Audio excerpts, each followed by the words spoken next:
प्रिय आईस, सानविवी, पत्र लिहिण्याचं कारण मागच्या पत्रात जास्त काही लिहिता आलं नाही. आई कशी आहेस तू? तिकडं पाऊस पाणी ठीक असावं.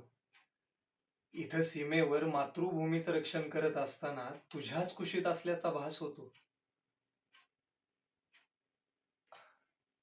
औषधं रोज घेतीयस ना?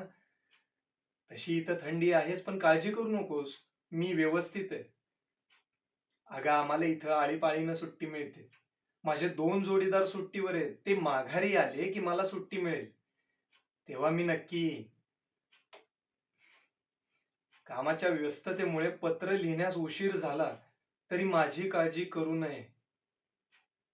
तब्येतीची काळजी घे. जीवाला जप. तुझाच